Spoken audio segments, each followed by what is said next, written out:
Հարգելի հայրենակիցներ, իշխանության կանխատեսելի վարքագիծը ընտրական գործընթացներում նոր թափ է հավաքում, որի առանցքում պատերազմ և խաղաղություն հավերժական դիսկուրսն է։ Իշխանությունը ի սկզբանե առաջնորդվում է ոչ թե խաղաղության երաշխիքների առկայության, այլ հանրությանը պատերազմով սպառնալու սկզբունքով։ Իշխող ռեժիմն իր երկարակեցության ապահովման հիմքում դնում է իր ամեն գնով, զիջումներով, պարտությամբ և հպատակությամբ թվացյալ կարճաժամկետ խաղաղություն ապահովելու սկզբունքը։ Սակայն հանրային ցուցիչի և պրագմատիկ մոտեցման տեսանկյունից քաղաքական ուժը, որի պաշտպանման օրոք երկիրը 5-6 անգամ ագրեսիա և հարձակումներ է ենթարկվել,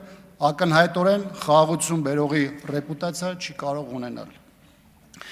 Երկրորդ, իշխանության պնդումը, թե իրենց պետության ղեկին չմնալու պարագայում երկիրը պատերազմի հորձանուտ կմտնի, ևս մեկ հիմնավորում է առ այն, որ սահմանային առկա ստատուս քվոն ոչ այնքան խաղաղություն է, որքան չկառավարվող հրադադար։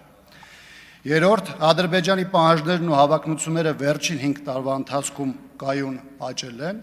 և չկա որևէ երաշխիք, որ դրանք ընտրություններից հետո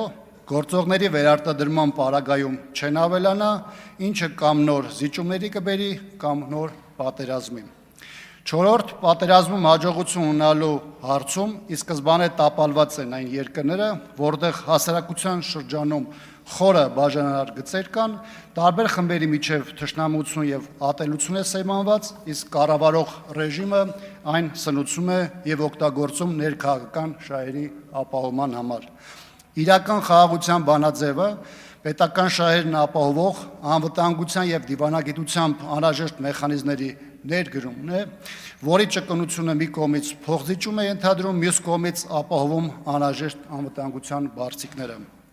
Ժողովուրդը հոգնել է ձեր սին խոստումներից, անընդհատ լարվածության տանող ու հոգեբանական բռնություն ենթադրող վարքագծից և իրական խաղաղություն է փնտրում։ Մեր հասարակությունը հոգնել է պատերազմներից, բայց առավել շատ հոգնել է ձեր բերած պարտություններից, անարժանապատիվ կեցվածքից, չավարտվող դժբախտություններից և ստի անսահման չափաբաժնից։